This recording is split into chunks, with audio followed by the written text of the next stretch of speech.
Stand by, shore party. Decontamination in progress. I heard what happened to Captain Anderson. Survives 100 battles and then gets taken down by backroom politics.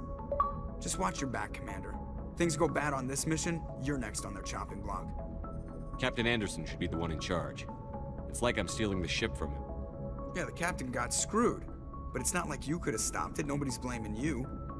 Everyone on this ship's behind you, Commander. 100%. Intercom's open. If you got anything you want to say to the crew, now's the time. This is Commander Shepard speaking. We have our orders. Find Saren before he finds the conduit. I won't lie to you, crew. This mission isn't going to be easy. This began with an attack on a human settlement in the Traverse.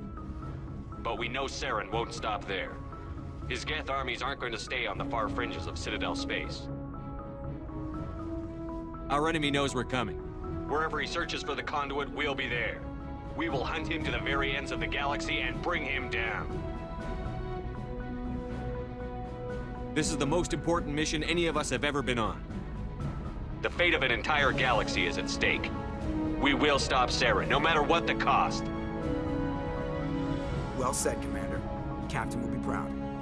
Fancy speeches won't stop Saren from finding the conduit. If we really want to make the captain proud, we better get this bird in the air. Yes, sir.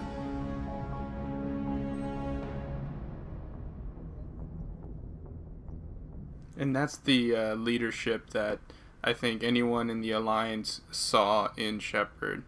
And I don't know if he's fully aware of it, but I think it just comes as instinct.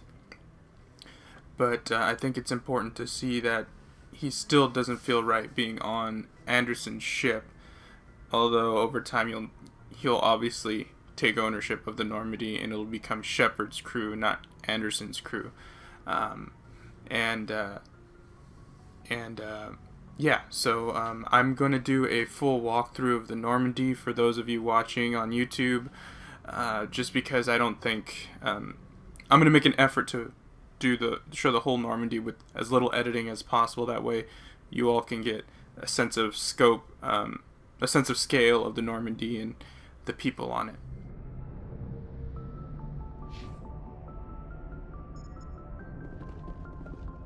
Commander, something you need?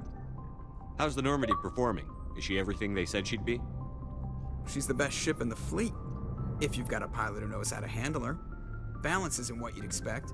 Takes a while to get used to that oversized drive core we got stuffed in the back, and her power can sneak up on you if you're not careful. The Normandy's probably too much ship for your average Alliance pilot, Commander. Lucky for you, I'm anything but average. I think Shepard and Joker establish a rapport very early on, and you saw in this speech, Shepard's very comfortable being candid in front of Joker. I have to go. All right, see you.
Anything you need, Commander? Just trying to get a sense of where the crew's at. Thoughts? I've wasted enough of your time for now, Commander. We'll have time for personal debriefings later. We'll talk another time, Lieutenant. Commander?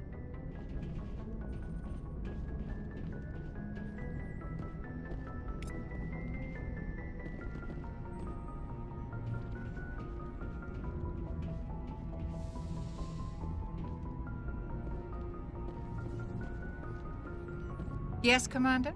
Is there something you need? I should go. Goodbye, Commander.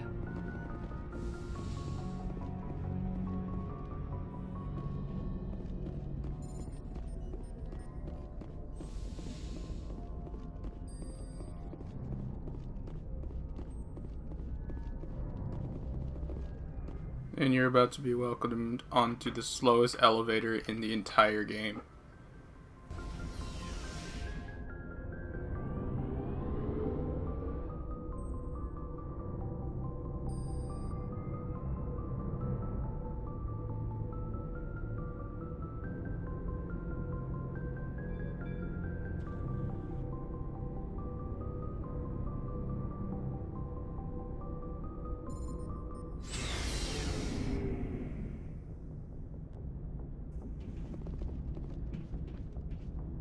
Hey, Commander. Looking for some extra supplies before you head out? What have you got? Whatever you want. Armor, weapons, mods. It's not standard Alliance issue, but that's not necessarily a bad thing. Well, as long as you don't mind paying for it. Why should I pay you for my weapons and armor? My stuff doesn't come from the Alliance. I have to purchase it myself, and it's not cheap. Hell, the licenses alone have set me back more than I'd like. But no licenses, no goods. Without the goods, I'm out of a job. What are licenses? Why do you need them? Manufacturers sell licenses. Each license allows me to buy and sell a certain brand of products. I already have several basic ones, but you'll need to buy more if you want me to bring in different brands. Many of the best licenses are hard to get, but they're well worth the cost if you can find them. What do the different manufacturers offer? There are too many for me to keep track of, but each license will explain what it's good for. How often will you get new items? Well, that depends on how many licenses you've purchased, but I'll rotate items on a regular basis regardless. And anytime we land someplace with a big enough port, I'll buy, sell, and trade whatever I can. Check back often. I need to move items quickly, so only the most basic items will be stocked consistently. Not right now, thanks. No problem. Keep checking back. Thanks for bringing me on board, Commander. I knew working with a Spectre would be better than life at CSEC. Have you worked with a Spectre before? Well, no, but I know what they're like. Spectres make their own rules. You're free to handle things your way. At CSEC, you're buried by rules. The damn bureaucrats are always on your back. For the most part, the rules are there for a reason. Maybe. But sometimes it feels like the rules are only there to stop me from doing my work. If I'm trying to take down a suspect, it shouldn't matter how I do it, as long as I do it.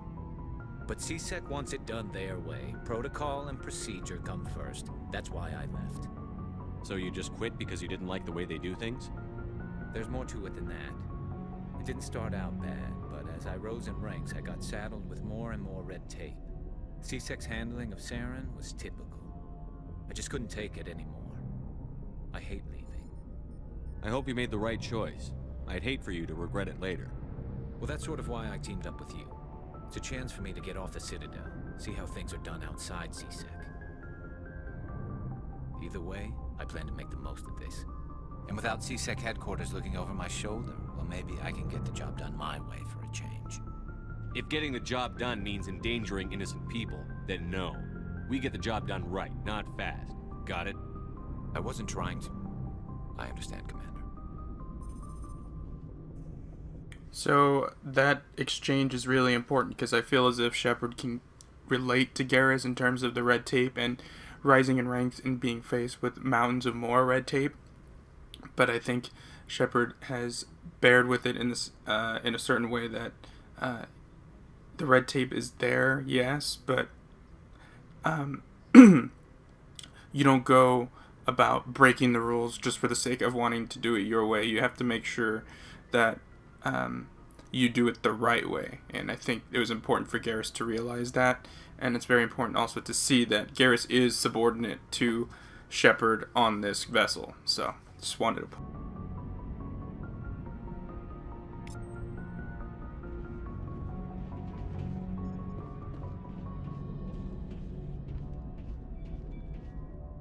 Commander? What's your opinion on the last mission? Kinda wish you'd got there sooner, Commander. No offense, I appreciate the rescue. I just wish... You wish we'd been able to save the rest of your unit. Yes, sir. If I had been more alert, we wouldn't have been cut down by an ambush. The Geth are perfect ambushers. They don't move, they don't make noise, they don't even breathe. Sir, they have flashlight heads. I'll make sure it doesn't happen again. Do you have a few minutes to talk one-on-one? I'm sorry, Commander. I need to get my duties squared away. I wouldn't mind talking more later, though. Dismissed, Chief. Sir.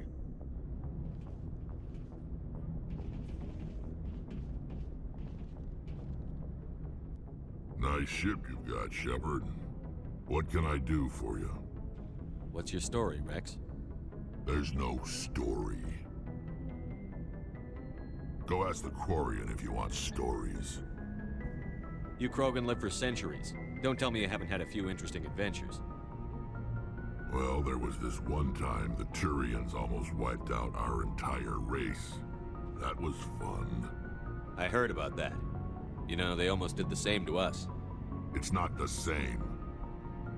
It seems pretty much the same to me. So your people were infected with a genetic mutation? An infection that makes only a few in 1,000 children survive birth? And I suppose it's destroying your entire species? I suppose it isn't all the same. I don't expect you to understand, but don't compare humanity's fate with the Krogan. I was just making conversation. I wasn't trying to upset you. Your ignorance doesn't upset me, Shepard. As for the Krogan, I gave up on them long ago. The genophage infected us, but it's not what's killing us. Are your people really dying? We're sure not getting any stronger. We're too spread out. None of us are interested in staying in our own system. Lots of species have left their homes and prospered. But they go to colonize new worlds. We're not settlers. We're warriors. We want to fight. So we leave. Hire ourselves out. And most of us never go back. What can you tell me about the genophage? Ask the Solarians if you want details. They made it. All I know, it makes breeding nearly impossible. Thousands die in stillbirth, and most never get that far. Every Krogan is infected, every one. And no one's rushing to find a cure. Why don't the Krogan try to find a cure? When was the last time you saw a Krogan scientist? You ask a Krogan, would he rather find a cure for the genophage or fight for credits? He'll choose fighting every time. It's just who we are, Shepard. I can't change that. Nobody can. So long, Wrex. Shepard. So that conversation with Wrex provides a huge amount of information. I guess it's fair to say that that Shepard has never come across a Krogan in real life before. Being familiar with the race is one thing, but meeting one is another. You can definitely tell Shepard is a bit ignorant about history in a way to kind of get to know his crew. Kind of touched on a touchy subject, but you know, I like to think that Shepard's just trying to get a bearing on his crew, especially the non-human crew, because for one, it's really more of a human vessel. So I just don't think he has a lot of experience dealing with other aliens, and so in an effort to connect with them, he does what humans do and try to make small talk. So you get that result. So I don't think Wrex is entirely offended, but he kind of wants to make sure Shepard is put in his place in terms of what's going on in the galaxy around him and what's happening.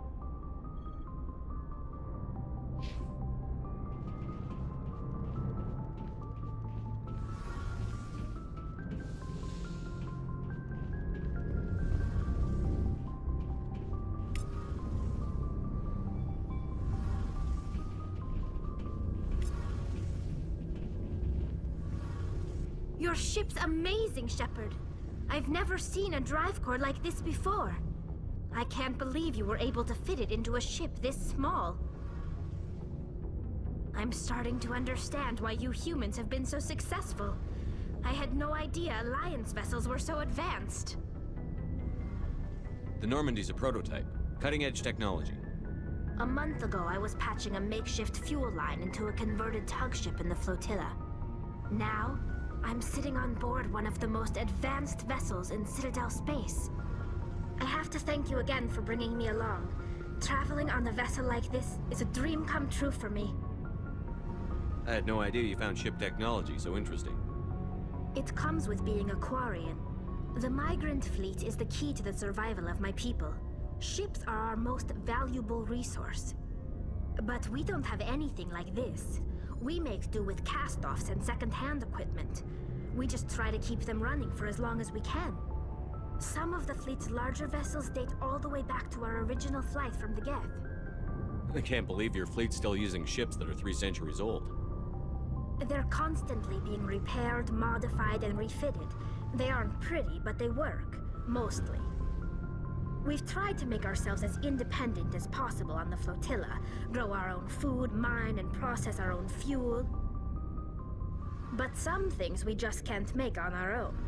A patch to maintain the hull integrity requires raw materials we just don't have. That's why our pilgrimages are so important. I want to know more about the pilgrimage. When my people reach maturity, we leave our birth ships and seek acceptance with a new crew. It's necessary to maintain genetic diversity among the fleet. But no ship wants to accept someone who will be a burden on them. So, to prove our worth, we embark on a pilgrimage. We set out alone, leaving the flotilla and our families behind us. We only return once we have found something of value we can bring back to the fleet. This is presented as a gift to the captain of the respective ship we wish to join.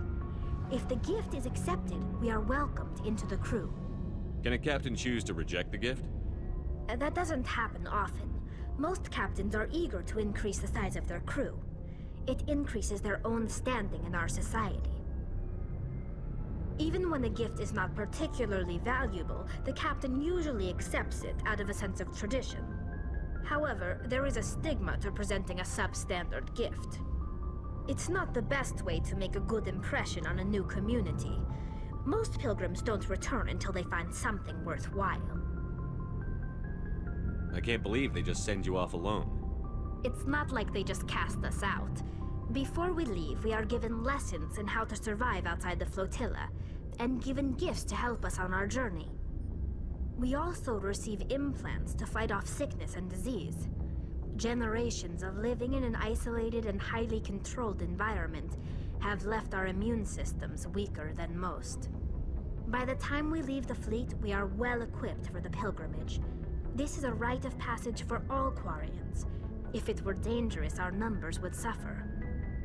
Virtually every pilgrimage ends with a triumphant return and the ritual presentation of the gift to one of the fleet's captains. I want to talk about something else. Like what? Tell me about your people. Our lives aren't easy.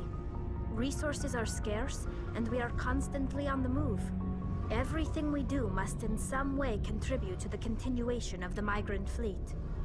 There are 17 million Quarians in the flotilla, and each of us relies on the others for survival. The bonds among my people are strong. Unfortunately, we have had to surrender many of the freedoms and civil liberties other species take for granted. What kind of freedoms? Well, it's illegal for parents to have more than one child. If our population grows too much, it would strain our resources to their breaking point. Of course, we also can't allow our numbers to become too few. If our population is in decline, the rule against single births is temporarily repealed. In extreme cases of population decline, incentives are even offered to encourage multiple births, though the Conclave hasn't had to take such measures in nearly a century. That's your government. The Conclave is our civilian branch of government. Each ship can elect a representative to serve on the Conclave and make decisions that affect the fleet as a whole. On matters that affect an individual ship, however, the captain has the final say. It's a tradition that dates back to the early days, when the fleet was governed by martial law. Fortunately, most captains nowadays are smart enough to have an elected council from their crew to give them advice and guidance. So the ultimate power rests with elected officials. In practice, the Conclave and the respective council for each ship tend to set the rules that govern our daily lives. But in theory, we are still under military jurisdiction. The 5 top-ranking military officials in the fleet serve on the Admiralty Board. These 5 have the power to overrule any decision by the Conclave in case of emergency. To do so requires unanimous agreement among the Admiralty, and they can only do this once. After that, the entire board must resign their posts. It's a safeguard that served us well. In nearly 3 centuries, the Admiralty Board has only overruled the Conclave 4 times. I want to know more about the Geth. I doubt I can tell you anything you don't already know. It's been almost 3 centuries since they drove my people into exile. All I know is the story of their origins, what they were when we created them, and how they turned on us. Interesting. The Geth were originally created to serve as an automated manual labor force. Initially, their intelligence was as limited as any VI. Over time, we made small modifications to their programming to allow them to perform more varied and complex tasks, bringing them closer and closer to true AI status. How come the Council didn't step in and stop you? This wasn't true AI research. We may have been skirting the bounds of the law, but we never did anything that was actually illegal. The changes were so insignificant, so gradual, that we were able to control them. Or so we thought. But one thing we underestimated was the power of the neural network. A million Geth thinking simultaneously created an inherently unstable matrix. So, the Geth share brain power? Many of the Geth's logic systems were designed to work in concert with other nearby Geth. Basically, the more of them you have in a group, the smarter they are. So there's some sort of group consciousness? No, nothing like that. They cannot share sensory data or information. Their programming cannot handle that much simultaneous input. Each Geth maintains an individual awareness and identity. The neural network only operates on a process-based level. It's basically the synthetic equivalent of a subconscious. But when they're in close proximity, they can coordinate low-level functional processes, freeing up more capacity for original or independent thought. That doesn't make any sense. I'm probably oversimplifying. The Geth are incredibly advanced and complex creations. All you need to know is that they get smarter when they gather in large numbers. As we built more and more Geth, their effective intelligence became more sophisticated, more abstract. One day, a Geth began to ask its Quarian overseer questions about the nature of its existence. Am I alive? Why am I here? What is my purpose? As you can imagine, this caused a near panic among my people. I don't see what's so bad about those questions.